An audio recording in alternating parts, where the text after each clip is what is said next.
Perkara dugaan korupsi yang terjadi di Bank Jawa Barat di era Ridwan Kamil terus bergulir. KPK mengumumkan telah menyita banyak barang bukti.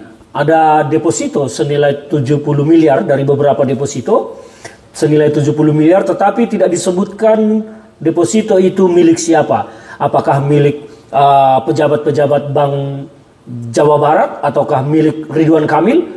Tidak dijelaskan secara spesifik siapa pemilik dari deposito tersebut. Tetapi KPK hanya menjelaskan menyita uang dalam bentuk deposito senilai 70 miliar. Selain deposito 70 miliar, KPK juga menyita beberapa kendaraan seperti roda 2 dan roda 4. Tetapi tidak dijelaskan roda 2 dan roda 4 itu milik siapa yang disita. Apakah milik Ridwan Kamil, milik pejabat Bank BJB? Tidak dijelaskan secara spesifik oleh pihak KPK.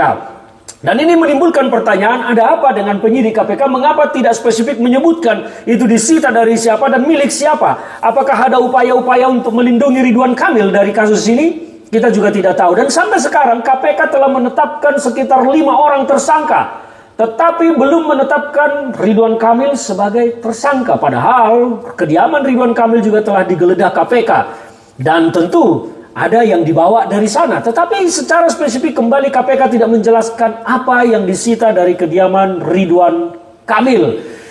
Dan sekarang publik bertanya-tanya di mana Ridwan Kamil berada.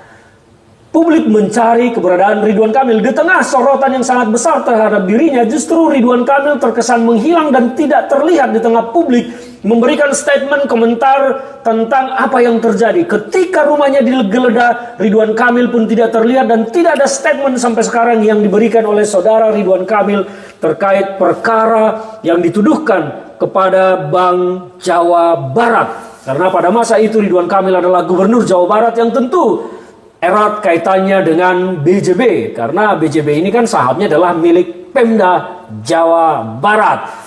Nah sekarang Ridwan Kamil di mana berada dan kenapa tidak keluar memberikan statement klarifikasi atau pembantahan terhadap apa yang terjadi?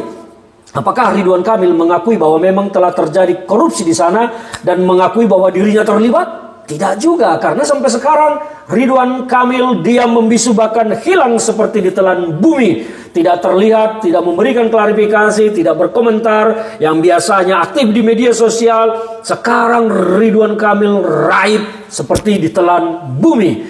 Kita tidak tahu ujungnya akan kemana. Kita juga tidak tahu bagaimana sekarang KPK ini arahnya, apakah menunggu pesan-pesan politik dari atas untuk tidak mengganggu Ridwan Kamil. Kita juga tidak jelas. Seharusnya kalau memang sudah melakukan penggeledahan di kediaman Ridwan Kamil, artinya apa?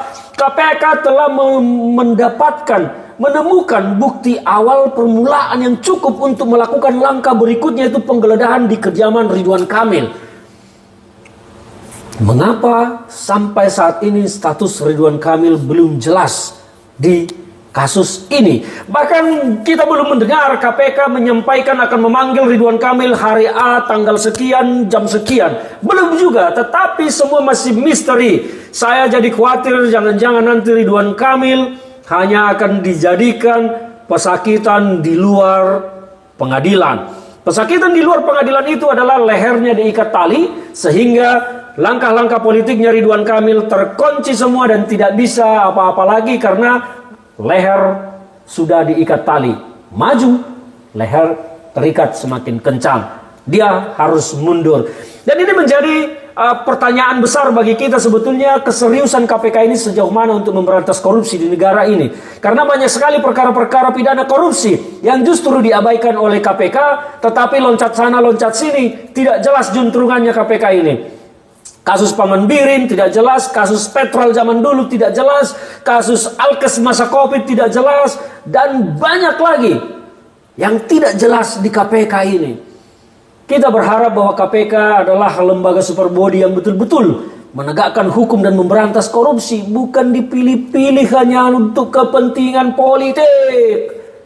Saya orang yang sangat kecewa dengan kinerja KPK, karena menurut saya KPK benar-benar telah menjadi pemain drama di kancah pemberantasan korupsi. Bahkan saya sekarang adalah orang yang sangat ingin membubarkan KPK, karena KPK sudah kehilangan ruh pemberantasan korupsinya. Orang berlomba untuk menjadi pimpinan KPK karena tergiur dengan kekuasaan sebagai pimpinan KPK untuk justru menjadi hama baru dalam dunia korupsi.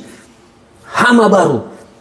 Maka kalau KPK masih benar-benar memiliki ruh pemberantasan korupsi, segeralah tetapkan para tersangka-tersangka yang sudah nyata-nyata di depan mata.